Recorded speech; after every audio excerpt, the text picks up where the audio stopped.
ef við ætlum að bíða eftir því að allir verði góðir í heiminum, þá held ég að við þurfum að bíða ansi lengi. Vandinn sá hvernig ætlum að fá stjórnmálamenn til þess að hugsa þannig að þeir neyðist til þess að hugsa lengri framtíð og það kannski engin einfalt leið til að gera það. Stofnanir, sterkar stofnanir í stjórnkerfinu, þær hafa kannski betri forsendur til þess. Sjórinn tekur lengi við, en þegar hann orðin verulega mengaður, þá dugar kannski ekki lengur að fara aðferð smáskoðakenningarna og bíða eftir því á næstu 200 árum að þá þakist okkur að eiga eitthvað við það.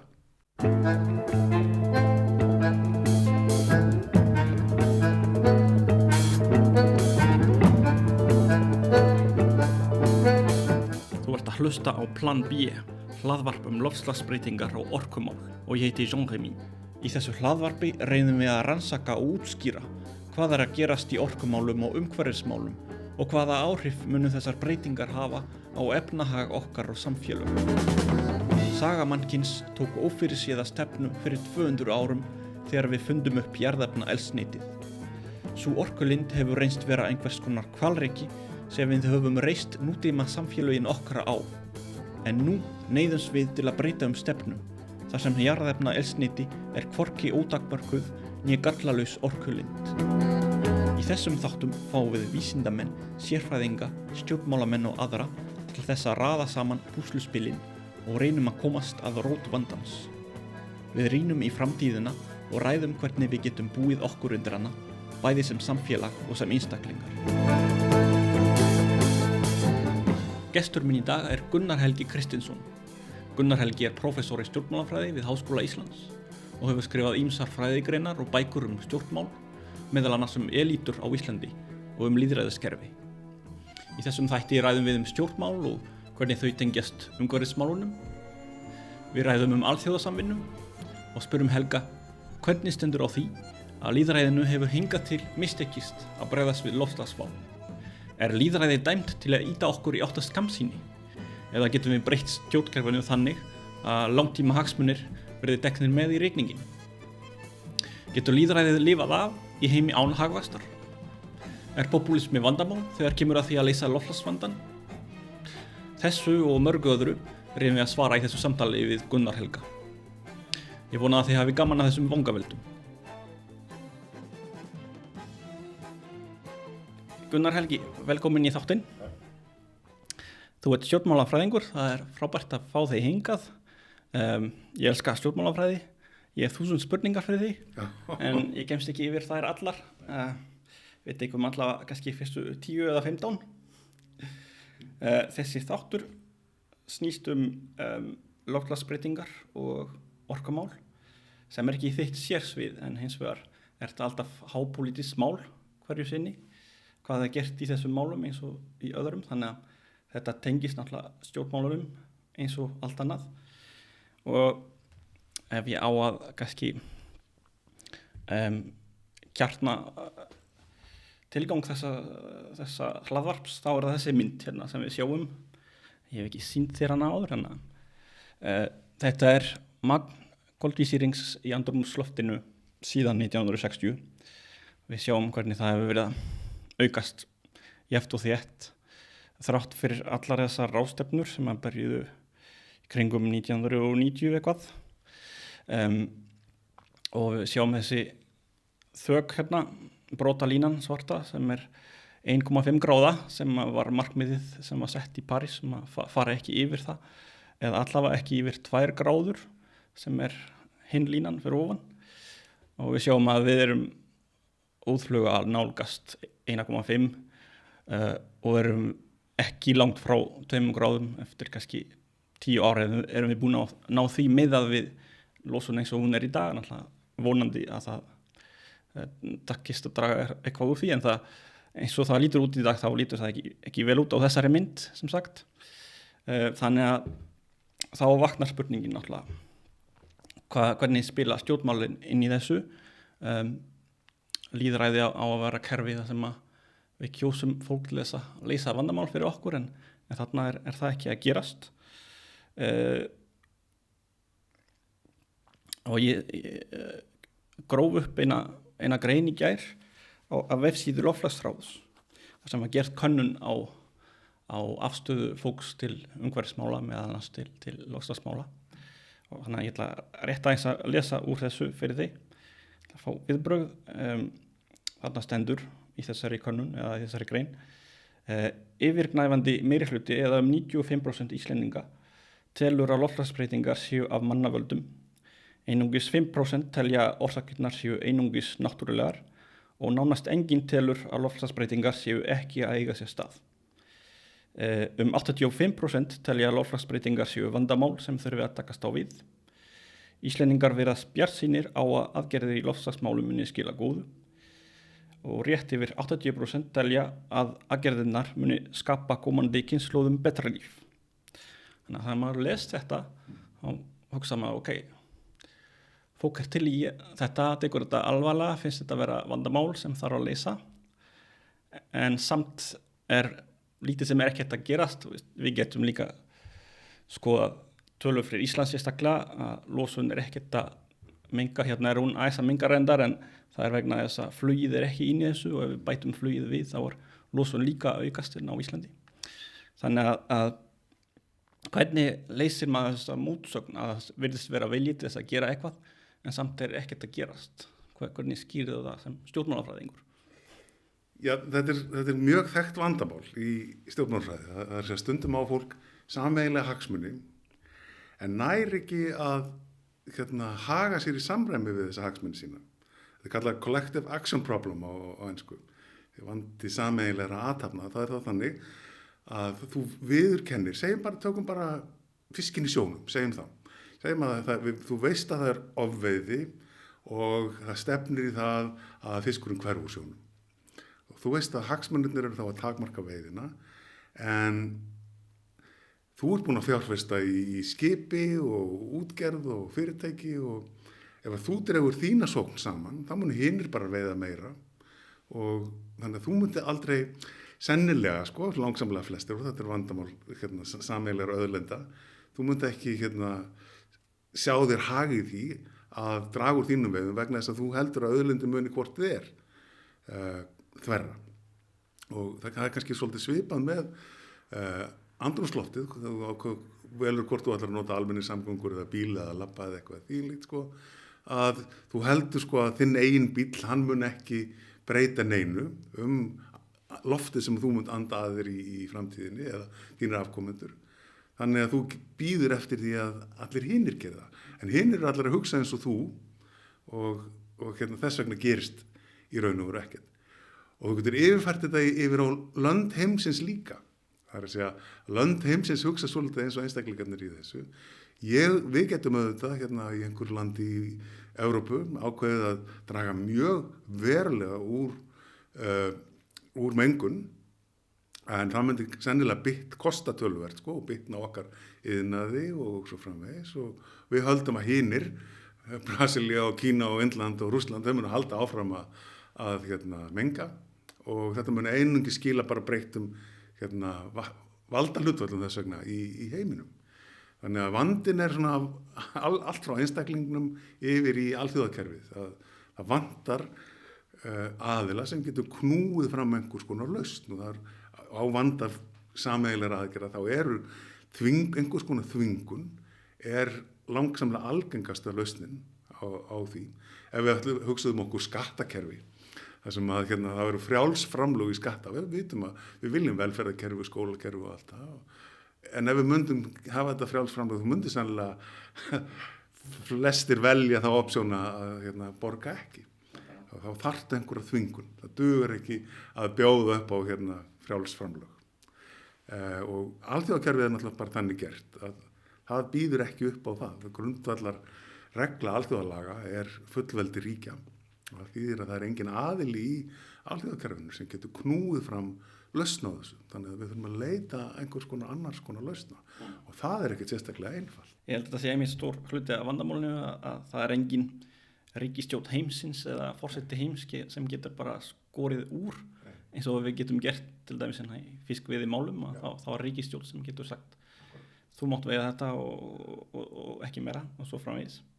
Þannig að maður getur hugsað bara hugsanlega, sumir hugsa það Þetta bara vonlaust og það engin lausn á þessu af því við erum aldrei að fara að sannfæra fullvalda þjóðir að gefa eftir af sínu valdi til dæmis til Sameinuðu þjóðanna og við getum ímyndað okkur að við myndum bara veita þeim vald til þess að leysa úr þessu og ákveða hvað hver og einn má losa mikið og hvernig það gert og svona vegis. En það kannski ekkert rosalega raunhæft að ímynda sér að það muni gerast. Ekki í því alþjóðakerfi sem við erum í núna og þá held ég að tilraunir til þess að gera slíkt gætu bara beinlínis verið stór varasamar sko. Það myndi auka átök og valdabaráttu sko. Svo myndu kannski bara einhverjir bara ganga út úr Sameinuðu þjóðunum og segja bara ég kæri mikið þetta þannig að ég er bara farinn.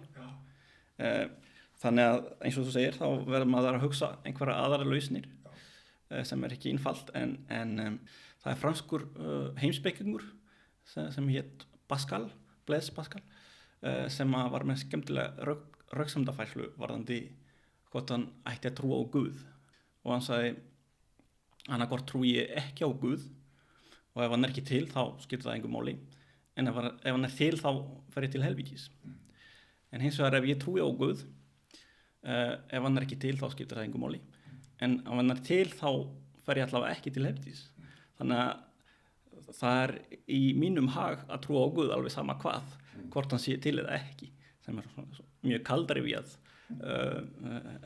kaldri við röksemdafærsla en svona ákveðið lógik í því ættum við ekki að gera það sama í loftslagsmálum frekar en að hugsa við drögum úr losun hjá okkur þá mun engin annar gera það sem er líka kannski svolítið hrókafullt að ímynda okkur að við séum þá einir í heiminum sem eru færir að draga úr losun og allir hinnir séu svo heimskýra og villausir að þeir myndi aldrei gera það.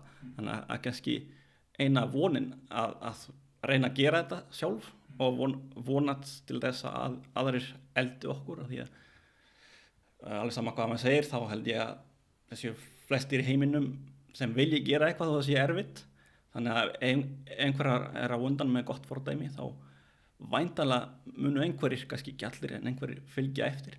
Er þetta ekki bara eina vonin okkar út úr þessu frekar en að? Já, sko, alltaf þegar maður er að leita að einhverjum svona lausnum þá þarf maður að finna helst einhvern sem hefur hag af því, sko, nú höfum við öll sameiginlegan hag af því, en við þurfum að fá einhver verkfæri sem fá einstaklinga til að hægða sér öðruvísi, einstaklinga, fyrirtæki og ríkið og hagsmunaaðila líka. Og ef við ætlum að bíða eftir því að allir verði góðir í heiminum, þá held ég að við þurfum að bíða ansi lengi. Og hérna, það er svona, allavega, það er kannski svona, hinn dæmigeri cynisismi, hérna, stjórnmálafræðingsins, sko, að við erum ekkert sérstaklega trúaðir endilega á gæsku mannanna eða ríkjana eða þvílíkt, eða jafnvel skynsemi þeirra. Þannig að ég myndi halda, sko, hvaða aðferð þekkjum við til þess að búa til einhvers konar kerfi utan það að reyna að draga úr mengun. Já, ég myndi reyta að einhverjum fyrirmyndum. Fyrirmyndir væru til dæmis eins og sameiginlegir hagsmunir þjóða af viðskiptum, frjálsum alþjóðaviðskiptum. Það má líta þau eru svolítið eins og hérna, það eru svona sameiginleg gæði. Frjáls alþjóðaviðskipti eru, hvað sem hver segir, þau eru hagsmunamál allra. Það mun skila öllum betur af í sko efnahagslegum skilningi.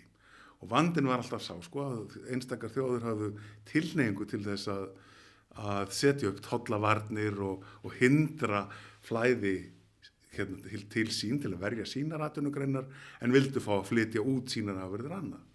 Og hvernig bjóstu til kerfi sem að hérna, tók á þessu? Já, Alþjóða viðskiptastofnunin og hérna, GATT samkomulagið gekk út á það að þjóðir bjuggu til einhvers konar kerfi þar sem þær höfðu hvata því að semja frjáls viðskipti sín á milli, en svo var samið jafnframt svolítið bestu kjara viðskipti, þannig að ef allir sem áttu aðild að samkomulaginu urðu að bjóða öllum hinum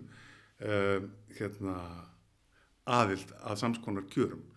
Og þarna finnst mér að vera dæmi einhvers konar fyrirkomulag sem að þú virkar í raun og veru hagsmuni ríkjana til þess að starfa í þágu þess sem eru sameiginlegir hagsmunir þeirra. og í staðin fyrir að hleypa þeim út í svona endalausa sérhagsmunagæslu eins og nú auðvitað ríkt í okkur öllum. Og spurningin væri þá svo sko, hvers konar kerfi gæti virkað á sviði loftslagsmála, og ein hugmynd sem hefur verið kennd við Kyoto auðvitað svo að það sé búnir til einhverjum konar mengunarkvótar þar sem að ríki geta fengið að menga, eða þess vegna fyrirtæki, en þau verði að borga fyrir það, og þá reynir að láta upphæðin að vera í einhverju samræmi við það tap, og hún þarf að vera nægilega há til þess að það skapi ríkinu skaða að menga.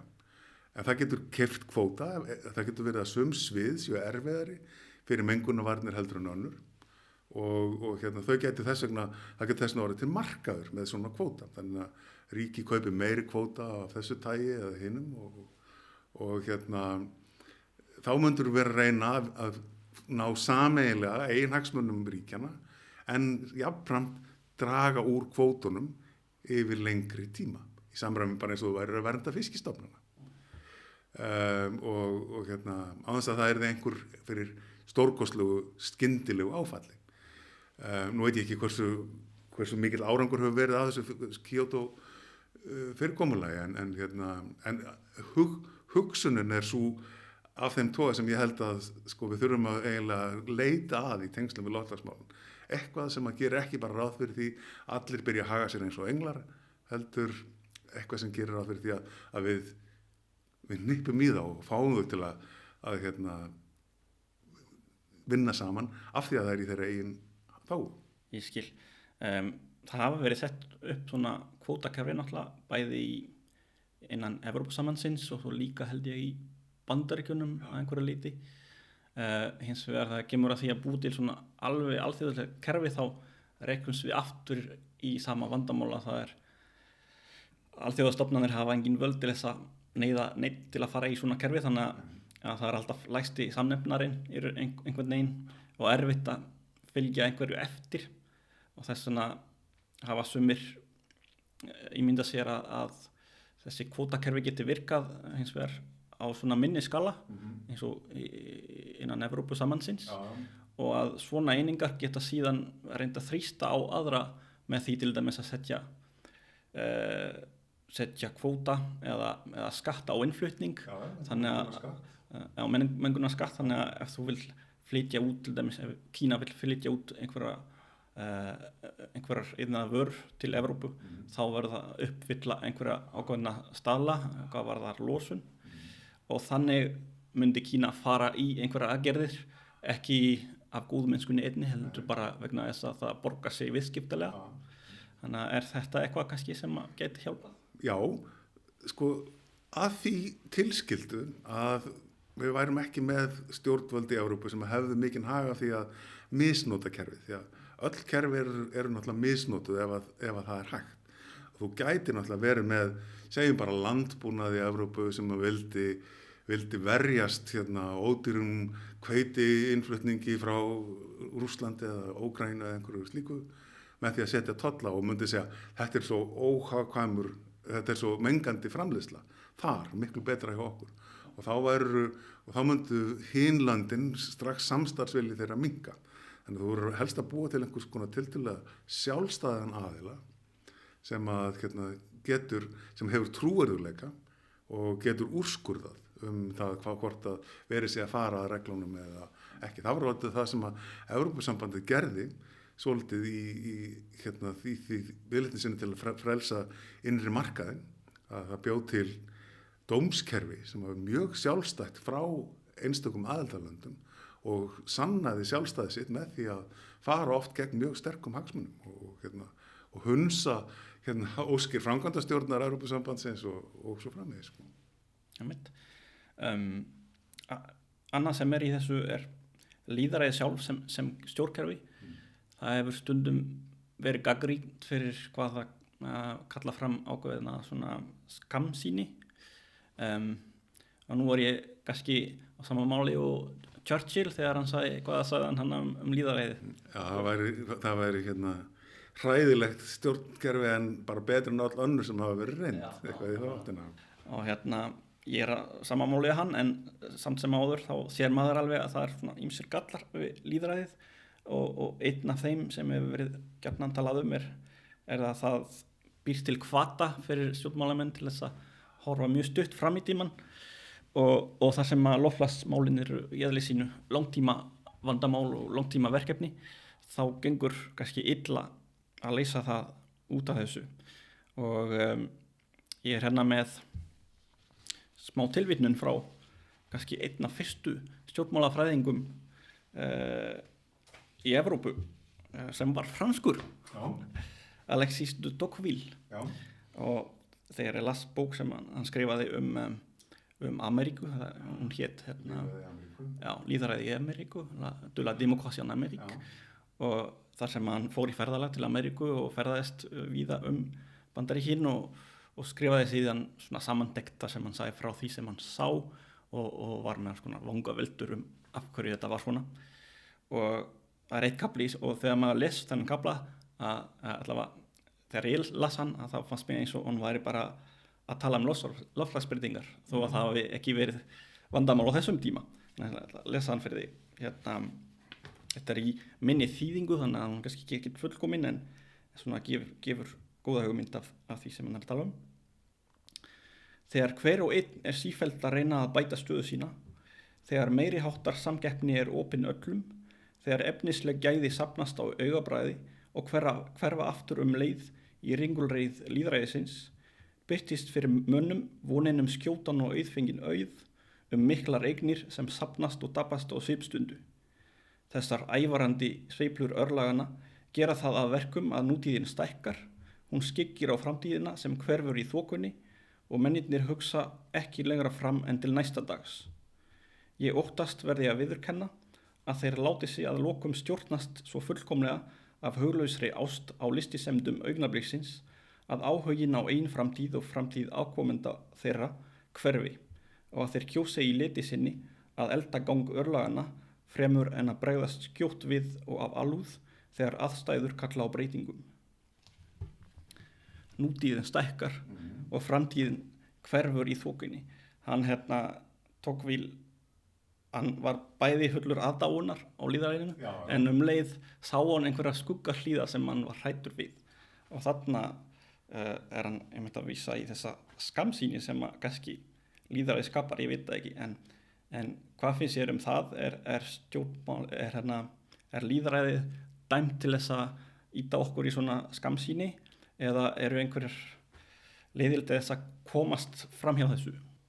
Já, sko, það auðvitað alveg rétt, sko, að í vissum skilningi þá lýðræði, það er vinsælda samkeppni og í okkar heimsluta allavega þá þetta 4 ára fresti þá eru kosningar og þá það þannig náttúrulega stjórnmálamenn vilja gjarnan ná árangri helst vera í toppnum, sko, á 4. árinu þegar það kosningarnar verða og þá vilja þeir stuðla að hagsveiflu sem er að ná hámarki akkurat á þeim tíma. Það er það sem stjórnmálamenn gjarnan vilja og það getur þýtt það, sko, að ábati sem kemur fram eftir 20 ár eða í myndinni hjá þér eftir miklu marga áratugi að hann kannski ekki þeim ekkert mjög ofarlega í huga og vandinn sá hvernig ætlum að fá stjórnmálamenn til þess að hugsa þannig að þeir neyðist til þess að hugsa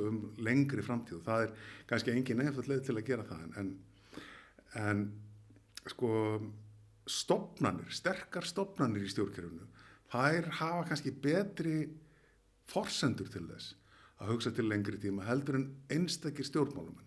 Einstakir stjórnmálamenn lifa jú skamt og erum alltaf að berjast fyrir sínu pólitíska lífi en stofnanir, þær þurfa að hugsa lengra. Stjórnmálaflokkar eru stofnanir og stjórnmálaflokkur sem að hugsa bara til 4 ára, já, hann verður kannski ekki sterkur eftir 10 eða 20 ára. Sama gildir stofnanir stjórnkerfisins að þær hafa ákveðnar forsendur til þess að hugsa til lengri tíma.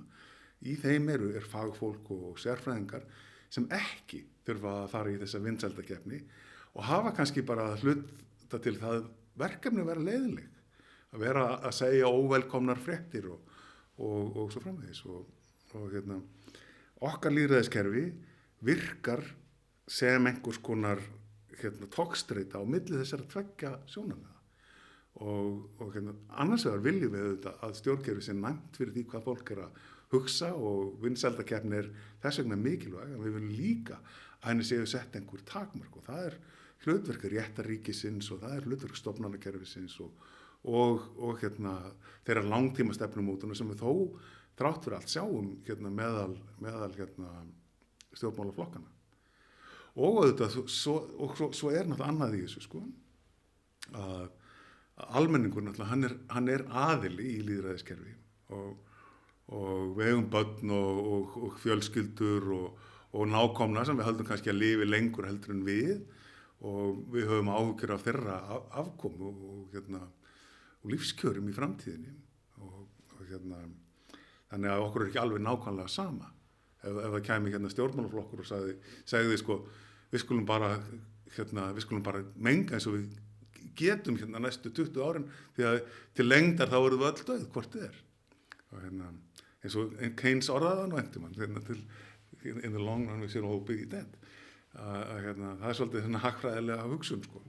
Þú getur ekki leyst öll vandamál í dag en þá viltu heldur ekki fara í þau sko spor Frakkakonungs sem sagði að það lafir meðan ég lifi sko sem hann endaði náttúrulega á Hagstofnun var það ekki En ég skil hvað þetta fara stofnanir eru mjög mikilvægar og ég held það var einn stjórnmálafræðingur sem skrifaði bók sem heitir Why Nations Fail hefur lesið hana og hann talar einmitt að það sem að gerir lýðræði sérstakt eða sterkara kannski þessar stofnanir en vandinn að við hugsum kannski þegar við hugsum lýðræði þá hugsum við fyrst og fremst kosningar að það sé aðalatriðið og jáfnvel stjórnmálamenn stundum sérstaklega kannski popúlistar tala að svona stofnanir séu bara standi í vegi fyrir að þjóðarviljinn nái fram að ganga þannig að við skulum bara losa okkur við þetta allt saman og sterkir leiðtoginn sem á að leysa vandamálin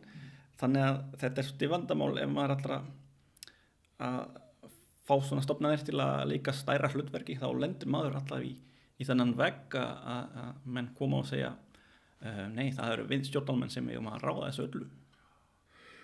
Það eru svona það er mismunandi grunnréttlætingar fyrir lýðræði. Ein réttlætingin svo að það sé vilji fólksins sem eigi að ráða og að fólkið í samstarfi sín á milli það eigi bara að kjósa helst allt og allt sem að stjórnvöld gera eigi að endurspegla vilja fólksins og það stjórnmál gangi ekki út á neitt annað og það sé bara gott sem að sé vilji fólksins hvað sem okkur finnst síðan hvað sem fólki kemst að.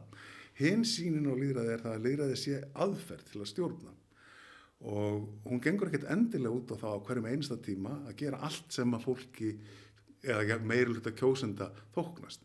Gengur út á það að búa til kerfi og stefnur sem að gagnast fólkinu og gagnast íbúum landsins til lengri tíma þess vegna. Og það það sem það sú hugmynd lýðræði, fulltrúalýðræði, sem að hefur skapað lýðræðinu gott orð almennt séð í heiminum.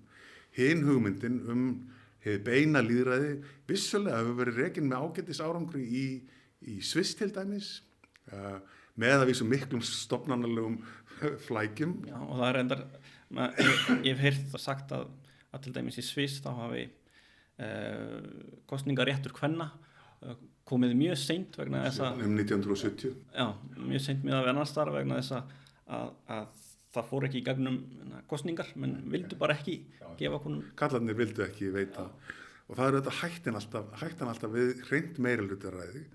Hvað ætlar að gera við vilja minnihlutans? Þegar minnihlutin á líka réttindi og hann á líka að hafa einhver áhrif og ef þú kýst allt með meirihluta þá hættir meirihlutin að sjá tilgangi því að semja og kostur fulltrúalýðræðisins kannski ekki síst hann býr til stjórnmál það sem að fólk að semja það að leita að vitlegum niðurstöðum sem að ganga upp fyrir sem flesta og hérna, það kostur fulltrúalýðræðisins frá mínum sjónarhóli og hugmyndir að demba inn miklum fjölda af þjóðaratkvæðagreiðslum til dæmis inn í slíkt kerfi. Þær ekki vænlegar og þær hafa ekki reynst vel nema í mjög þroskuðu kerfi eins og Sviss. Í Ítalíu til dæmis var búin til svona mekanismu þjóðaratkvæðagreiðslu sem varða tómri vitleysu. Og mjög víða heim í mjög vanþroskuðum lýðræðiskerfum þá eru þjóðaratkvæðagreiðslur fyrst og fremst notaðar til að berja á mannréttindum, lýðræðislegum réttindum og bara fara gegn stjórnarskrá eins og í Venezuela til dæmis. Nýlega var svona þjóðaratkvæðagreiðsla í Ungverjaland, í Pólandi var það held ég. Það voru kosningar og svo samhliða því var svona þjóðaratkvæðagreiðsla. Sem sagt, það var ein spurning í þessari atkvæðagreiðslu. Kjósendur voru spurðir: styður þú aðflutning þúsunda ólöglegra innflytjenda frá Miðausturlöndum og Afríku í samræmi við kerfi þvingaðra fólksflutninga sem evrópska skrifræðisveldið hefur komið á fót? Þetta var spurningin sem. Og það voru 97% kjósenda sem svöruðu neitandi. Já. Og þetta líka svolítið gallinn við svona aðferð að þú getur orða spurninguna þannig að þú fáir svarið sem þú vilt fá. Og bara farðu í suma svona ófrjálslundum lýðræðiskerfum eða ekki lýðræðiskerfum í Austur-Evrópu og settu réttindi samkynhneigðra í þjóðaratkvæðagreiðslu, hvað heldur að gerist? Það er ekki líklegt sko, að þú fáir virðingu fyrir réttindum einstaklingsins eða undirstöðum réttaríkisins sem niðurstöðu út úr því. Og að því ég var að tala í upphafi þessa skoðanakönnun líka, það var ákveðin galli við bæði kosningar og skoðanakannanir að það er erfitt í rauninni að mynda sér skýra skoðun á því eða skýra sín á því hvaða skoðanir fólk hefur á málum vegna þess að það svo margar hliðar og svo mörg mál í gangi og þessi könnun sem ég var að tala að þar kemur fram til dæmis að 95% Íslendingar telja loftslagsbreytingar vera mannavöldum og langt flestir vilja gera eitthvað í því. En ef við myndum spurja spurninguna öðruvísi og spurja hvort vilt þú frekar launahækkun eða aðgerðir í loftslagsmálum til dæmis, þá er ekki víst, ég er ekki víst hvaða svar við myndum fá þá. Og þannig að þetta er alltaf svolítið vandamál og líka það getur það verið að við höfum mismunandi markmið. Eitt markmið er að draga úr losun, svo eru önnur markmið sem að í rauninni er í beinni andstæðu við fyrsta markmiðið og á endanum snýst pólitík alltaf forgangsröðun, þannig að ef hin málin hafa forgang yfir þetta mál, þá er alveg sama hvað okkur finnst þetta mál, það myndi aldrei nýtt gerast. Og það er bara þannig að sko, einstaklingar hafa alls konar óskir á hverjum tíma. Ég get alveg talið upp hluti, minn óskalista sko, vissulega gott umhverfi og vissulega góð lífskjör fyrir sem flesta og hagvöxt og allt það. En vandinn sá að í einum raunverulega heimi þá fara þau ekkert endilega saman. Ja.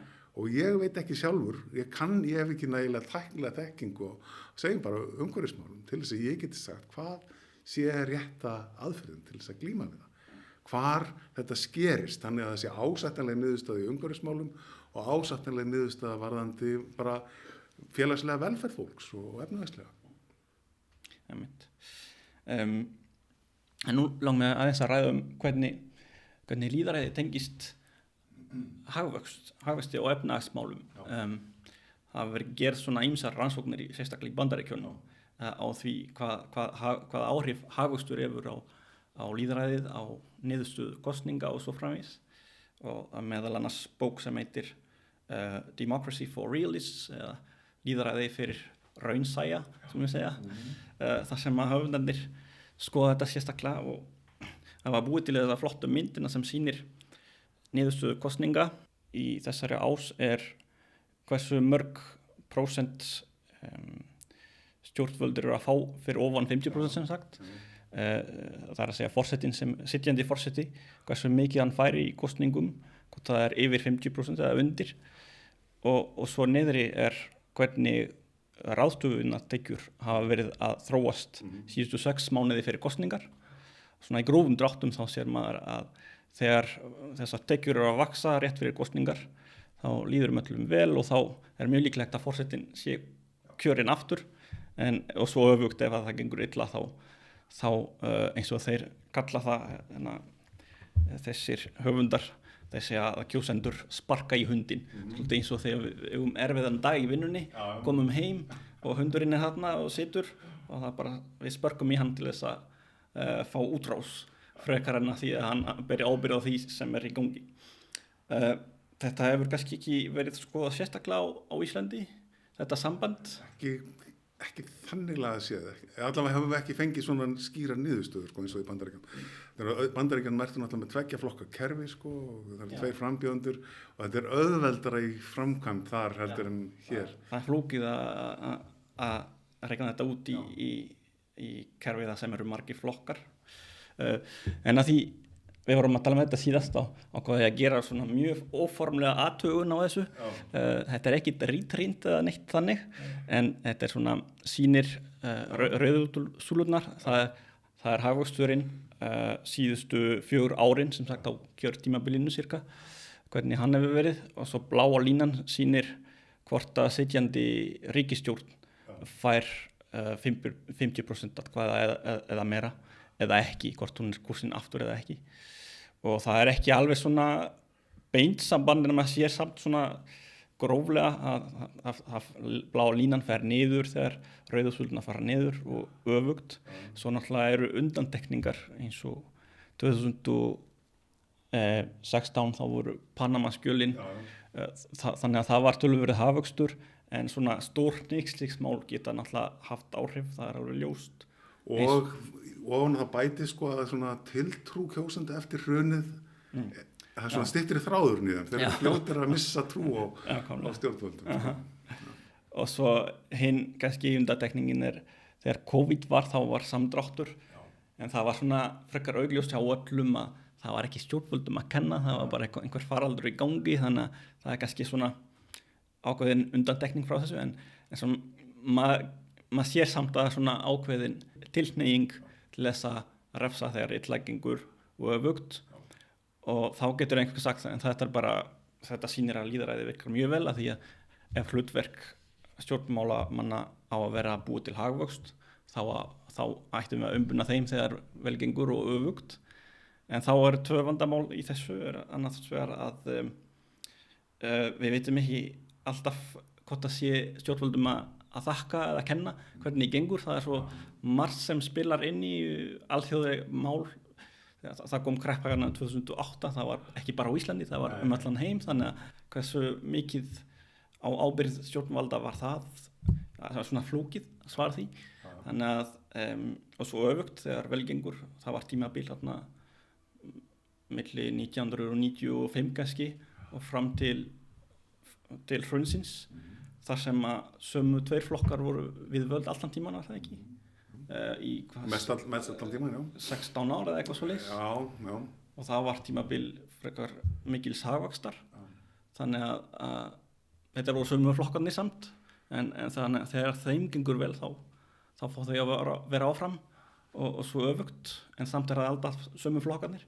Þannig að er þetta ekki merkjum að lýðræðið virkar ekki alveg eins og þá að gera ef við erum að umbuna og refsa fyrir hluti sem að stjórnvöld hafa ekki endilega stjórn á? Já, sko, ég myndi kannski segja að lýðræðið það er í því felst hvati fyrir stjórnvöld til þess að stuðla eftir því sem þau geta af æskilegum niðurstöðum. En hvort að lýðræðið er réttlátt í mati sín á því hvað stjórnvöld hefðu getað gert, það er eiginlega önnur spurning. Og ég er svona nægilega mikill nytjahyggjummaður til að segja sko að lýðræðið fær þá allavega stjórnmálamenn til þess að puða í því að reyna að fá góðar útkomur. Hvort sem þeir njóta sannmælis fyrir það eða ekki. Og það er síðan bara hlutskipti stjórnmálamannsins svolítið að þú tekur alltaf áhættu á því að þú munir ekki njóta sannmælis. Og það er bara eins og við gerum öll í lífinu, einhverjum mæli sko. Og og ég held samt sko að lýðræði sé besta aðferðin til að fá stjórnmálamenn til að leggja sig fram. Jafnvel þó að það sé ekki fullkomið í sínu uppgjörsaðferð gagnvart stjórnmálamenn. Ef þú heldur að það sé ekkert samband á milli þess að þú gerir og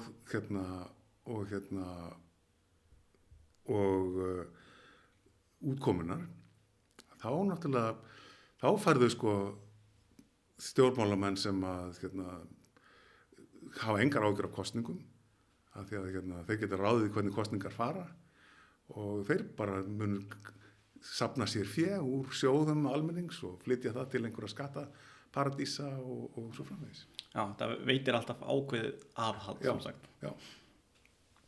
En svo heitt vandamál í þessu, það með hagvöxtinn, að við erum með það staðreynd að hagvöxtur bara aukin framleiðsla og að aukin framleiðsla kallar á meiri orkunotkun og í dag 80% af orkunotkun heimsins jarðefnaeldsneyti. Þannig að ef við erum að leitast eftir hagvexti þá erum við svolítið í andstöðu við sjálfum okkur þegar við viljum draga úr losun.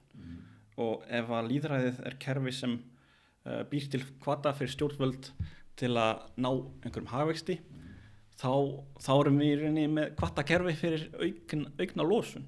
Ef þetta þannig kerfi, ekki borin vona okkur takist að draga úr losun? Já, lýðræðið náttúrulega sko, þegar allt gengur svona sinn vanagang sko, og þá hvetur það til þess að stuðla að hagvexti. En á hinn bóginn sko, þá er það líka þannig að umhverfismál hafa áhrif á fólk. Bara umhverfið þess, andrúmsloftinu sem það andar að sér og vatninu sem það fær aðgang að og hreinleika þeirra afurða sem það að nota. Og þegar þú ert farin að sjá mikið af skógareldum á Spáni eða í Kaliforníu og þú ert hættur að geta farið út fyrir dyr í Kína, öðruvísi heldur en að vera með einhverja grímu og þú veist að bláberinn sem þig langar að borða, þau eru eitruð af alls konar skordýra eitri og svo framvegis. Og þá er umhverfið farið að ógna þér persónulega og sem einstaklingi og fjölskylduðinni og öllu. Og þá má alveg eins búast við því að fólk verði líka meðvitað það alveg eins að því að það er hluti af bara lífsgæðum mínum að geta lifa sæmilega heilbrigðu lífi.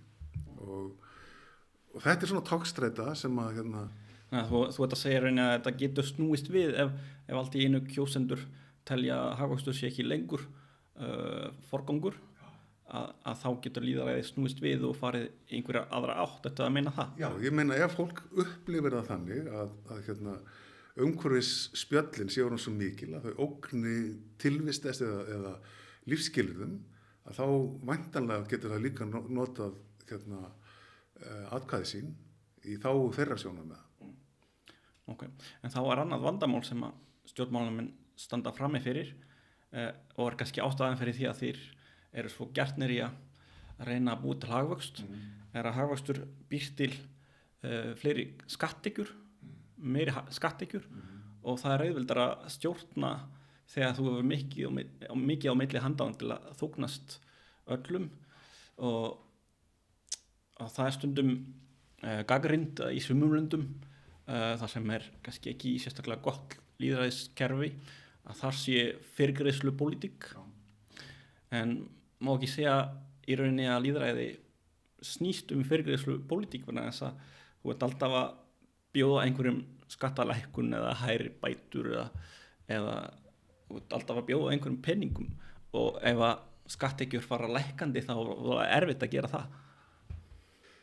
Já, sko í sumum löndum þá er fyrirgreiðslu pólitík mjög ríkur hluti af stjórnmálum og það hefur víða í Bandaríkjunum og mjög víða í Suður-Evrópu, Ítalíu til dæmis og þá er það bara hluti af því hvernig flokkarnir eru skipulagðir. Flokkarnir eru skipulagðir þannig að þeir mynda tengslanett og svo er það einhver og oft í mjög fátækum hlutum Ítalíu þess vegna, sérstaklega á Suður-Ítalíu. að þar þá útlutja einhverjir fyrirmenn í héraði, patrónarnir sko, þetta er kallað patronage, þeir útluta gæðum til sinna stuðningsmanna og þeir sem að eiga á brattan að sækja í lífinu, þeir leita ásjár fyrirmennana þegar eitthvað bjátar á út þessu verður svona kerfi eins og þú getur mjög auðveldlega séð í bíómyndinni Guðfaðirinn. Það er kerfi gagnkvæmra skuldbindinga milli Guðföðursins og þeirra sem eru áhangendur hans. Það er það sem við köllum sko klientelismi. Síðan í Skandinavíu eins og þá ertu með alltaf mikið öðruvísi kerfi. Þar eru búin til gæðis, það sem er kallað sko hið algilda velferðarkerfi, það sem að allir eiga rétt á gæðunum, burtséð frá því hvort þeir studdu þann stjórnmálamann sem er við völdið ekki. Og algilda velferðarkerfi, það fer fram hjá þessum fyrirgreiðslumekanisma og er það svona óspiltara kerfi, svona samkvæmt þeirri skilgreiningu á spillingu sem ég nota. Og við höfum á Íslandi verið að færa okkur tölvöld frá þessu gamla fyrirgreiðslukerfi yfir í meira almennara kerfi, bótakerfi þar sem að fólk bara ef það uppfyllir skildu þá fara En hver er munurinn? Ég sé ekki alveg munurinn til dæmis, hver er munurinn á því að segja það eru 60% kjósenda sem að hafa hagað því að fá skattalækkun til dæmis og ég býð þeim skattalækkun í staðinn fyrir að þeir kjósi fyrir mig. Er það ekki í grunninn það sama og að borga einhvern í kjörklefanum til þess að kjósa mig? Hver er munurinn þannig á milli? Já, það eina sem að sko, munurinn er sá að annað kerfið er óhlutdrægt gagnvart einstaklingum en hitt kerfið er hlutdrægt gagnvart einstaklingum. Það er kjarnin í hugmyndinum spillingu, það er hlutdrægni. Annars vegar byrðikerfið sem allir eiga rétt, allir standa við sama borð, sitja við sama borð. Og hins vegar er kerfi þar sem að þú þarft í raun og veru að koma með hattinn í hendinni til Guðföðursins og óska eftir. Það er ekki einstaklingsbundið sem sagt, en það getur verið bundið ákveðnum samfélagshópum. Það getur verið til dæmis þessi hinn 40% kannski fá ekkert úr þessari skallalækkun. Þannig að annað sem ég ætlaði að spyrja því sem er líka mjög stór spurning og kannski engin auðveld svör. En ef við skoðum næstu mynd, þetta sýnir heimsframleiðsla, sem sagt landsframleiðsla í öllum heiminum frá árinu 1000 og fram til í dag og við sjáum að yfir mest af sögunni og við getum farið lengur aftur fram í tíminn þá var það sama, við myndum bara fá svona flata línu allan tímann, nánast engin hagvöxtur þangað til á 18. öld þegar iðnaðarbyltingin fer af stað, gufuvélin er fundin upp og svo brunahreyfillinn og þá allt í einu fer hagvöxturinn af stað og nákvæmlega að svipuðum tíma á svipuðum stað, það er að segja í Bretlandi þar sem að iðnaðarbyltingin byrjar, nákvæmlega þar byrjar lýðræðið. Nútíma lýðræði ekki, kannski, það voru náttúrulega hugmyndir lýðræði áður en eins og við þekkjum hana í dag, þá byrjar það og maður kemst ekki hjá því að spyrja sig ef þetta byrjar nákvæmlega á sama tíma er ekki einhver tengstall á milli. Við vitum að iðnaðarbyltingin hún byggir á nýtingu jarðefnaeldsneytis. Þá spyr maður síðan er hægt að halda í lýðræðið en leið sleppa jarðefnaeldsneytinu. Já, nú náttúrulega jarðefnaeldsneyti er bara ein tegund af orkugjafa sko, og það má hugsa sér náttúrulega að tæknin hjálpa okkur að búa til aðrar tegundir af orkugjöfum, hvort sem það eru vatnsaflsvirkjanir eða kjarnorka þess vegna. Nú voru ýmsir umhverfisverndarsinnar farnir að líta vonaraugum til kjarnorkunar sem þeir hötuðust við fyrir nokkrum áratugum síðan, af því að hún er ekki jarðefnaeldsneyti sko. Og þannig að sterkasta vonin út úr þessum ógangu sem þú ert að nefna er þetta tæknilegar breytingar að iðnaðurinn sjálfur einhvern veginn finni leiðir til þess að með tæknibreytingum að leysa þetta af því að aðrar leiðir sem við getum hugsað okkur eins og það að búa til einhvers konar alheimsríki sem að myndi þvinga einstakar þjóðir eða að skattleggja mjög gróft iðnaðar starfsemi og svo framvegis. þær munu kalla á mikil átök og hérna í heimi nútímans þar sem að tæknin komin á þetta stig, þá eru bara mikil átök mjög hættuleg. Þau eru miklu hættulegra heldur en þau hafa nokkuð tíma verið. Það er þetta valda svo óhemju miklum spjöllum með tiltölulega ódýrum búnaði. Þannig að hérna, það er náttúrulega langsamlega bjartasta vonin. Það er að tæknin sjálf leysi, eða langsamlega skásta vonin, en það er engin trygging fyrir því að það gerist. Og ég hef ekkert vita á því hversu líklegt eða ólíklegt það er. Og það er þess að skynsamlegt að haga stjórnur landsmáluna og alþjóðasamskiptum þannig að við þurfum með einhverjum hætti að taka á þessu, jafnvel þó að þessi tæknivon bregðist. Og það er hérna það sem verður vafalaust næstu áratugum eitt af erfiðustu viðfangsefnum alþjóðalegra stjórnmála. Ég held að einmitt að tækni getur örugglega hjálpað okkur út úr þessu að einhverju líti, en maður getur líka spurt sig ef það var hægt að búa til svona samfélag eins og við þekkjum í dag án þess að nota jarðefnaeldsneyti til þess, hvers vegna tókst það ekki miklu fyrr, vegna þess að það voru hugmyndir lýðræði alveg frá því að forngrikkjar voru uppi. Þannig að hugmyndin er mjög gömul, en einhvern veginn tókst aldrei að framkoma þetta fyrr en á þessum tíma og maður hugsar, já. Forngrikkjin byggðu á þrælahaldi, sko. Já. Og möguleikin á því að almenningu var að hittast á torgum úti kallar náttúrulega og greiða atkvæði, sko, byggði á því að það var einhver aðrir að vinna einhver staðar, annar staðar. Og þeir framfleyttu þeim í raun og veru. Iðnbyltingin, hún rauf þetta samband á milli þrælahalds og þess að hafa tíma aflögu fyrir stjórnmál. Já. Hún rauf það. Og það voru vélarnar sem komu í staðinn fyrir þrælarnir. Og þess vegna, í heimi það sem eru færi vélar, hvernig gengur að halda í lýðræði. Það er stóra spurningin, en sem við munum ekki svara afgerandi hér í dag. Nei, en svo ertu með náttúrulega svona hluti eins og gervigreind, sko, tilbúna greind, sem getur leyst af hólmi ennþá fleira fólk, sko. Og hvað ætlar það að gera við sinn tíma? Og ég nú meira svona ágjör af því, heldur en ég bindi endilega vonir við það, sko. Já, tækni er svona tvíbent og líka það má ekki gleyma að tækni er alltaf verkfæri en ekki markmiði sjálfu sér, þannig að það er hægt að nota hana bæði til góðs og ills. Það er eins og með endurnýjanlega orka, við getum notað hana til að koma í staðinn fyrir jarðefnaeldsneyti, en við getum líka notað hana til að ná ennþá meira jarðefnaeldsneyti. Það er til dæmis norðmennir að nota vindmyllur til þess að fá rafmagn í oljuborpalla út á sjó, til þess að það verði hagkvæmara að vinna oljuna, þannig að allt er bara verkfæri og ekki markmið í sjálfu sér. Sama með gervigreind sem þú varst að nefna. Og almennt séð, sko, þá held ég sé ástæða til að vara við svona tæknilegri nauðhyggju.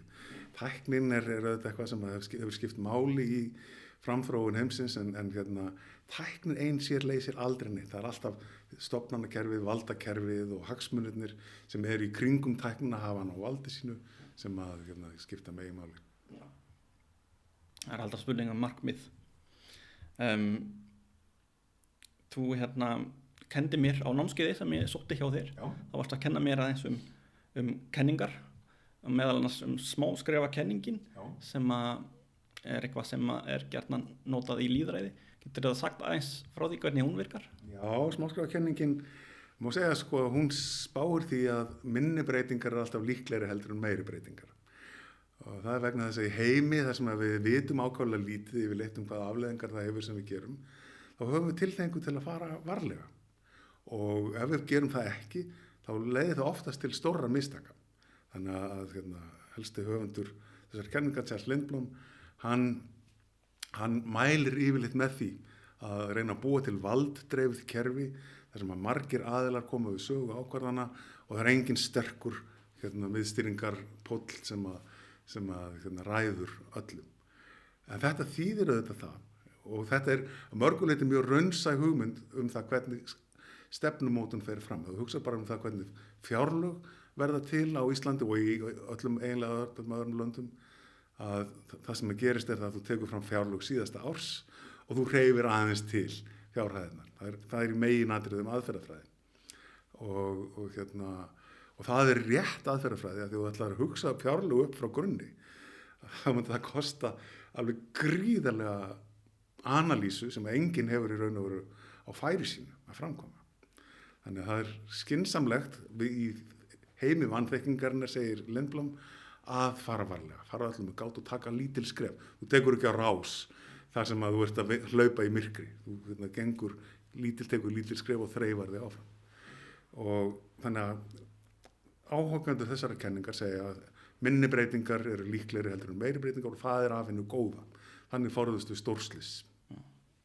Og svo önnur kenning tengt þessu. Ruslatunnu-kenningin. Hvernig virkar hún?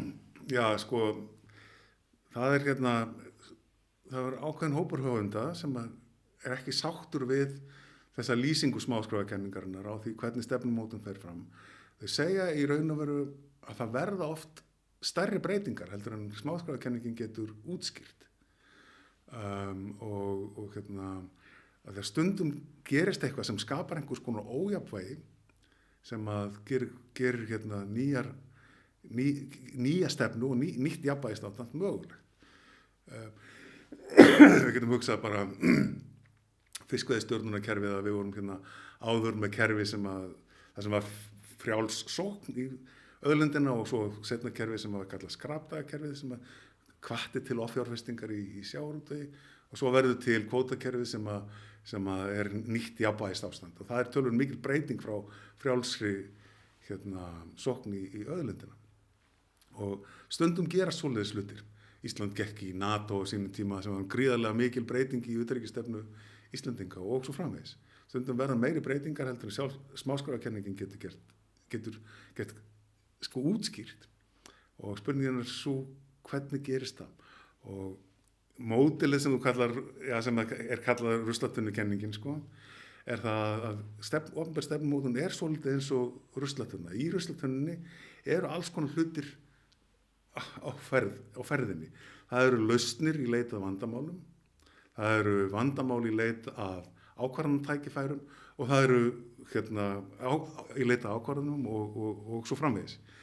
Og það gerist fyrst og fremst fyrir tilviljun, segir þessi kenning, að þessir straumar mætast en þá verða líka oft til stórar ákvarðanir og það breytist jafnvel viðvarandi ástand. Þannig að við skulum hugsa okkur að við séum að nálgast umhverfismál frá sjónarhóli þessara kenninga. Smáskráfakenningin, hún hefur verið leitt til þess að við höfum sagt, mengunin er að aukast í mjög smáum skrefum og það er engin krísa og þannig höfum við hugsað alla 20. öldina, ekki satt? Það er ekkert sem krefst róttækra, skyndilegra aðferða, en niðurstaðan er samt svo, smám saman þá hefur mengunin aukist alveg gríðarlega og er orðin að vandamáli sem að kallar á einhver aðra nálgun heldur en smáskráfakenningun. Það er að segja að þegar sjórinn tekur lengi við, en þegar hann er orðin verulega mengaður, þá dugar kannski ekki lengur að fara aðferð smáskráfakenningarna og bíða eftir því á næstu 200 árum að þá þakist okkur að eiga eitthvað við það. Þannig að spurningin er svo hvernig getum við hugsað okkur að fara frá þessu jafnvægisástandi mengunar yfir í eitthvað annað ástand þar sem við fáum annars konar jafnvægisástand sem er næmara fyrir þeirrum umhverfisvá sem við stöndum fram fyrir. Og þessi ruslatunnu nálgun, hún myndi segja að það getur alveg gerst. Það getur alveg gerst í kjölfar einhverja atburða, segjum bara skógarelda víða í heiminum eða ofsalegra hitabylgna eða eitthvað því líkt. Það getur alveg gerst að það komist á dagskrá stjórnvalda að búa til kerfi sem hefur það viðfangsefni að takmarka þetta. En það kallar á það að þú þarft að búa til stofnanir og þú þarft að rækta upp hópa af sérfræðingum og þú þarft að rækta upp vitund meðal almennings það að þetta sé vandamál sem að eigi að vera hluti af helst allri stefnumótun stjórnvalda. Og ef við tekst að gera það, þá ertu búin að búa til nýtt jafnvægisástand þar sem að kerfið er miklu næmara fyrir þeim vandamálum sem umhverfis að glíma við heldur en það var á 20. öldinni. Þannig að þessi kenning segir okkur tvennt í rauninni, annars vegar að það þarf ofta að vera einhvers konar krísa eða eitthvað svona sem að fá svona spark í rassinu segir, til þess að við bregðumst við eins og þú tókst dæmið kvótakerfi þá það var aflabrestur skyndilega þarna á þessum tíma var það ekki. Akkurat. Sem var til þess að menn allt í einu voru menn tilbúnir að semja kvótakerfið sko. Og svo eins vegar þarf líka þurfa einhverjar lausnir að vera tilbúnar. Já, það er náttúrulega verkefni þá sérfræðingana að vera á ráðstefnum og vera í rannsóknastofunum sínum að reyna að finna einhverjar lausnir. En vandinn í þessu er líka að stjórnmálamenn þeir yfirleitt eru ekki mikið í að hugsa lausnir, þeir eru svo uppteknir að því að undirbúa kosningar og að þessari vinsælda samkeppni, þannig að þeir eru kannski ekki með tilbúnar lausnir. Svo kemur hitt að aftur á móti sérfræðingar þeir geta ekki sett fram fullkomna pólitíska lausnir, þess að það eru svo margar mismunandi lausnir og alltaf pólitísk, þannig að það er engin í rauninni með hérna einu réttu lausnina, þannig að þurfa ekki einhverjir hópar eða stofnanir, ég veit ekki hver, að koma með einhverja hugmyndir að lausn sem að þá stjórnvöld geta hugsanlega gripið til þegar tækifærið kemur loksins. Já, þegar ákvarðanatöku tækifærið kemur, það segjum bara eftir einhverja hamfarir eða eitthvað sem samfærir bara bæði stjórnvöld og almenningum það að við þetta verði ekki unað lengur og það er náttúrulega langsamlega líklegast sko að þá séu sérfræðingar áður búnir að vera að reyna að hrópa þetta stefnir í óöfni og við getum gert þetta og þetta og þetta og verkefni þeirra er svolítið að þróa þau verkværi sem gætu hugsanlega dugað og ekkert þeirra verður náttúrulega fullkomið og einhver þeirra gætu orðið að vandamáli framtíðarinnar. Alveg eins og kvótakerfið sko, var lausn á ákveðnum vanda á sínum tíma, en það er líka ákveðin vandi sem leiðir á kvótakerfinu á tíma 2 sko. Það var alltaf mjög hápólitískt vegna þess að það er alltaf svona með réttlæti í þessu. Já, og sama gildir jarðefnaeldsneyti, það var lausn á ákveðnum vanda upp að viðbyltingarinnar, en það er orðið vandamál í sjálfu sér núna og við munum kannski taka eitthvað annað tækniform, en það verður vafalaust að vandamáli setna með. Við finnum aldrei hinn hreina tón, við finnum aldrei hinn endanlegu lausn og við verðum bara sagt okkur við það að heimurinn er svo ófullkominn, en við getum hins vegar reynt það að vinna með þær leiðir sem að okkur sýnist að geti leyst eitthvað af þeim vandamáli sem við erum að glíma við í dag. Og það er hlutverk svolítið sérfræðinga og hagsmunaaðila og stofnana að halda þeim vettvangi lífandi. Þannig að stjórnmálamenn þegar þeir telja að glugginn hafi opnast, sko, þetta tækifæri, þessi gluggi tækifærana hafi opnast til þess að gera sig gildandi á sviði loftslagsmála eða einhverja annarra umhverfismála, að þá hafi þeir verkfæratöskuna einhvers staðar með einhverjum nothæfum verkfærum. Já, hún þarf helst að vera tilbúin, vegna þess að annars eru stjórnmálamenn að þeir reyna að hunsa vandamál sem eru án lausna, eða ekki? Jú, sko, og þeir hafa tilhneigingu til náttúrulega bara að líta fram hjá vandamálum sem að sko, hvað maður segja, sem að hanga ekki utan á þeim beinlega svo krefja það á athygli. En á sama hátt má náttúrulega segja sérfræðingana og vísindamennina náttúrulega að þeir eru ekkert rosalega alltaf praktískir í sinni nálgun, þeir eru stundum bara að dúlla við einhver teoretísk módel og þeir þurfa að fá svigrúm til að gera það. Þess vegna sem að það skiptir máli að vísindi og fræði hafi svigrúm til þess að segja stundum óvinsæla hluti og óvenjulega hluti og skrýtna hluti og vera pæli einhver sem að fólki þykir eitthvað fáránlegt sko.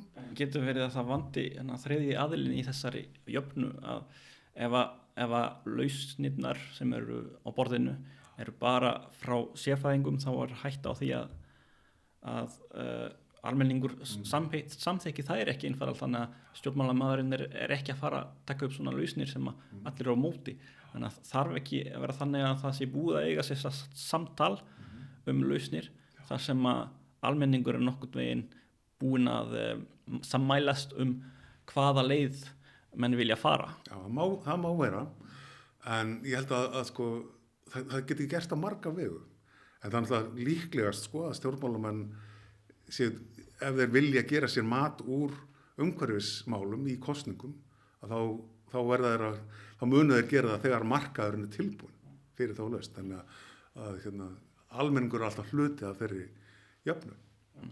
Og það hefur komið umræða loftslagsráð einmitt sem var skipað hagsmunaaðilum og svo einhverjir hafa kallað á því að það verði breytt, þessu fyrirkomulagi verði breytt og hann verði skipaður frekar sérfræðingum. Hvað segir þú það? Ég get nú ekki sagt að ég hafi skoðun á því. Sko loftslagsráð er ráðgefandi af langsamlega mestuleyti eða öllu eftir því sem ég best veit. Og ég myndi halda að það væri gagnlegt að telja að fá margvíslega aðila að slíku borði. Þar sem að sérfræðingarnir vissulega hafa ákveðið hlutverk í að leggja mat á ólíkar lausnir en það er líka sko, skiptir máli að fá hagsmunaaðila aðila að borðinu, segja bara hvað er líklegt að iðnaðurinn eða einhver sko, sé tilbúin til að kaupa og hvernig getum við fengið hann með inn í dæmi og fulltrúa almennings náttúruverndarsamtaka sem hafa berað þetta mál fyrir brjósti. Að þau segi bara okkur finnst þetta bara að vera allt og lítið og ofseint og úr því getum við fengið frjótt samtal það hvað sé hægt að gera.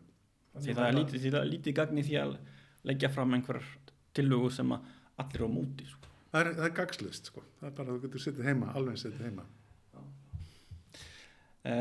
En að lokum kannski ef við ræðum aðeins popúlisma og hvernig hann tengist loftslagsmálum.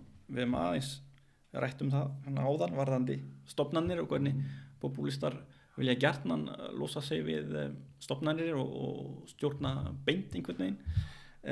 En byrjum á því aðeins að því þetta er orð sem hefur verið mikið notað, popúlismi, og stundum er svolítið óljóst hvað það þýr, hvað við eigum við með þessu. Það er stundum talað lýðskrum líka. Hvað er popúlismi og hvað er munurinn á popúlismi til dæmis og lýðskrum annars vegar? Já sko, popúlismi er notað í mismunandi merkingum og ein merkingin er lýðskrum. Það er að segja það að skella fram einföldum lausnum á flóknum vandamálum sem eru óraunhæfar. Það er lýðskrum og það er stundum kallað popúlismi og það er svona aðferð í stjórnmálum. Og við getum sagt sko, sumir stjórnmálamenn eru popúlistar í þessum skilningi bara. En svo er líka popúlismi stundum notað sem ákveðin tegund af hugmyndafræði. Og það er þá sú hugmyndafræði sem telur að aðal átakalínan í samfélaginu sé á milli hinna spilltu elíta og hins óspillta almennings. Og þar á milli séu átök og elítan séu solsöndir séu völd og hlundfara almenning og almenningur séu varnarlaus og þar fram eftir götunum. Og þetta er nú svona sú skilgreining sem mér finnst hvað gagnlegust og við getum bæði talað hægri popúlista sem margir eru á móti alþjóðastofnunum og Evrópusambandinu og hnattvæðingunni sérstaklega og svo vinstri popúlista sem eru líka á móti alþjóðafyrirtækjunum, alþjóðagjaldeyrisjóðunum og svo framvegis sko. Alþjóðlegum kapitalisma. En hvort tveggja eru svona hugmyndir sem að ganga út á það að það sé verið að hlunnfara almenning og elíturnar séu spiltu elítur sem oft en ekki eru tengdar hnattvæðingunni séu í raun og veru undirót alls íls í samfélaginu. Þannig að popúlistinnan er svolítið að segja eins og það var franskur konungur sem sagði einu sinni ríkið það er ég en nema popúlistinnan segir lýðræðið það er ég eða þjóðin það er ég og allir sem eru ekki í mínum flokki þeir eru á móti þjóðinni einhverjar spildar elítur sem eru á móti þjóðinni, er það ekki svolítið? Það er svolítið og svo stundum birtist þetta í trúnni á hinn sterka foringja, sterka leiðtoga sem að einhvern veginn fyrir einhvern dularfullan kraft getur gefur fólkinu rödd og segi það sem að alþýðu fólkið vill láta segja í stjórnmálum en ræður ekki við. Við höfum marga svona stjórnmálamenn bæði í Evrópu og Norður-Ameríku. Það er í Ungverjalandi, það er hann Viktor Orbán, hann sagði einu sinni, hann var bóðið í viðtöl fyrir kosningar og hann sagði nei, ég ætla ekki að mæta á viðtal af því þetta er bara, lýðræðið bara þannig að við erum í miðjum skóginum og við erum að keyra í gegnum skóginn og það er tré sem hefur fallið á veginn og við erum hérna allir að ræða hvað eigi að gera en ég ætla bara að fara í málið og færa tréð frá og þannig að við getum haldið áfram og það þýr ekkert að ræða málin, við þurfum bara að gera hlutina. Þetta er svona hugmyndin, það er allir sem eru á annarri skoðun en ég eru bara fyrir og þetta er vandamáli með populísman að það er þetta óþol fyrir ólíkar skoðanir. Já og sem sagt, þessi trú að það séu hérna skvaldrandi stéttir sko, fólkið sem er alltaf skvaldrandi á aðra hliðina og hina hliðina og svo frá og það komi aldrei neinu í verk og sé í raun og veru oftast bara að skara elda sinni eigin kóku. En lýðskrum, við ræðum það líka, svona einfaldar lausnir meðal annars, það minnir mér stundum svolítið á þjóðsögu að svona, litla sögu sem allir læra í skóla í Frakklandi. Það er franskur rithöfundur sem skrifaði svona stuttar sögur sem snerist alltaf einhver dýr og samskipti þeirra á milli. Og það er ein af þessum sögum sem er svona refurinn og krumminn, eða hrafninn. Og það er hrafn sem situr á grein með ost í gógnum og svo kemur refurinn sem er alltaf mjög sniðugur og segir við hann að þú ert svo fallegur, þú átt svo fallega fjaðrir og glansandi og þú ert svo flottur og hrafnin verður svo hrifinn og einhvern veginn svo góður með sjálfan sig að hann langar líka að láta hann heyra hvernig röddin hans hljómar, hún er svo falleg líka, hann krungar og þá náttúrulega dettur osturinn og refurinn grípur hann og þetta er kannski svona góð myndlíking fyrir lýðskruma að segja við kjósandann það sem hann vill heyra til að fá atkvæði hans. Er það ekki sem snýst um? Snýst það sko að koma með einfaldar lausnir á flóknum vandamálum. Lýðskrumarinn veit sennilega, eða í sumum tilvikum allavega, að það er ekki svona einfalt að leysa vandamál. En hann veit að það er markaður fyrir það að fólk vilji trúa því að það sé einfalt. Og það sé í raun og veru bara fyrirstaða einhverja elita sem að komi í veg fyrir það. Og er það ekki líka svolítið vandamáli við lýðræðið að það er voðalega erfitt fyrir stjórnmálamenn að segja eitthvað sem okkur líkar ekki, jafnvel þó að það sé sannleikurinn. Mér hefur stundum fundist í rauninni stjórnmálamenn jafnvel hefðbundnir, ekki popúlískir stjórnmálamenn, svolítið ýta undir popúlismann með því að segja hluti eins og þjóðin á að ráða en þjóðin getur aldrei ráðið vegna sem hún er ekki hún er ekki ein persóna og meiri hlutin getur ráðið en það er ekki öll þjóðin meiri hlutin er ekki þjóðin og vandinn er sá sko að þjóðin, jafnvel þó segir meiri hlutin sko, vill marga hluti vill kannski gott velferðarkerfi, vill lága skatta og svo framvegis og þú getur spurt sko, viltu gera þetta í velferðarmálum, viltu gera þetta í skattamálum og allir, já, ég vil lækka skatta og ég vil auka velferðina. En ríkið verður náttúrulega gjaldþrota ef við gerum hvort tveggja. Og það er kannski hreint meirihluti fyrir báðu ef þú spyrir bara spurningarna hvort í sínu lagi. En fulltrúalýðræði gengur út á það að búa til prógram það hvernig þú tekur á röð af vandamálum og vefur þær saman í lausn sem að gengur upp fyrir þessi ólíku vandamál. Já, þannig að það er kannski ekki raunhæft að ætla sér að við minnum einhvern tímann öll ráða saman að vera alltaf einhverjar elítur, stjórnmála elítur eða annars konar elítur, en málið snýst kannski meira að hvernig við búum til aðhald fyrir þessar elítur og hvernig þær eru valdar og fyrirkomulagið í kringum það. Og kosningar leysa það náttúrulega vandamál. Já, ekki bara kosningar sko, heldur líka stjórnarskrár og dómstólar og svo framvegis. Við sjáum náttúrulega þessi popúlísku stjórnmálamenn við í Austur-Evrópu. Það fyrsta sem þeir gera sko, er atlaga að dómskerfinu. Því að það er það er það hindrar þá í að gera það sem að þeir vilja. Að lokum þá, þegar við erum talað um loftslagsbreytingar, þá getur popúlismin verið kannski ákveðin hætta vegna þess að það er þessi tilhneiging að lofa einhverjum auðveldum lausnum sem munu leysa allt, eins og til dæmis fara í einhverjar tæknibreytingar og ég myndi að segja að tæknin geti lagað allt í staðin fyrir að segja kannski eitthvað sem er erfiðar að segja, eins og við þurfum kannski að draga úr framleiðslu og neyslu sem er miklu erfiðari skilaboð að senda heldur en að segja við ætlum að finna einhverja töfratækni. Já, popúlistafinn eru slæmir líka hvað það varðar, sko, að þeir hafa tilhneigingu til þess að segja að sérfræðingum er ekki treystandi. Þeir eru bara að hugsa um sig. Þú hefur ekkert voða marga valkosti við það að setja þitt flinkasta vísindafólk í það skoðamálið. Af því að við sáum náttúrulega í COVID að það voru allir orðnir að COVID-fræðingum, en það var ekkert mjög hjálplegt.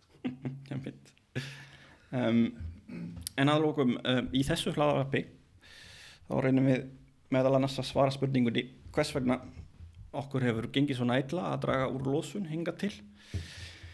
Við erum náttúrulega búin að nefna mörg mismunandi möguleg svör, en svona hefur þú einhver sérstakar skoðanir á því sem Gunnar Helgi, ekki sem stjórnmálafræðingur? Já, sko, ég held að við munum ekki ná almennilega utan þetta vandamál fyrir heldur en að við höfum búið til einhverja leið til að fá öll helstu iðnaðarríki heims með inn í lausnina. Og það þýðir líka að Brasilía og Indland og Kína og Rússland þarf að vera með. En vandinn heima fyrir í þessum löndum er það er mikið af fólki sem býr við kröppkjör og hefur það slæmt og horfir til Vesturlanda og sér, sko, þau hafa það svo mikið betur, en þau vilja við drögum úr okkar iðnaðarframleiðslu og okkar mengun. Þannig að hluti af því að búa til einhvað kerfi sem að fær þessi land til að taka þátt í þessu, og ég held að gerist í raun og veru kannski aldrei neitt mjög mikið fyrirheldur en við komumst þangað, er þá það að ríkari iðnríkin séu tilbúin að búa til einhvers konar kerfi sem að hjálpar hinum að ná þeim markmiðum sem við þurfum öll á að halda.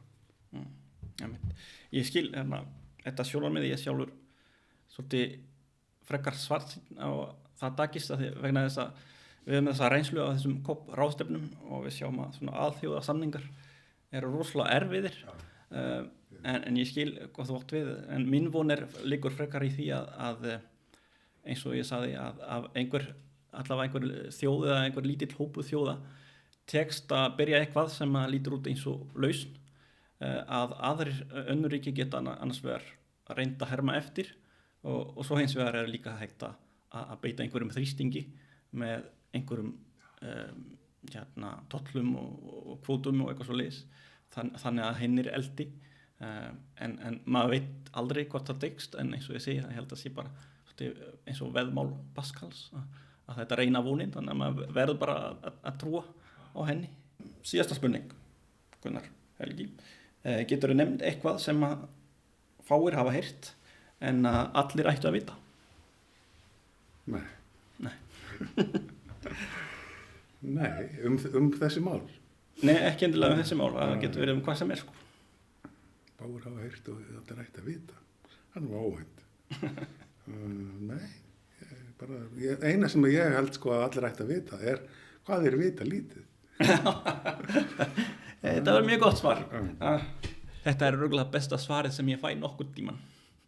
En Gunnar Helgi, takk fyrir komuna og ég vona að þið hlustendur hafi haft gagn og gaman af þessu og við sjáumst í næsta þætti.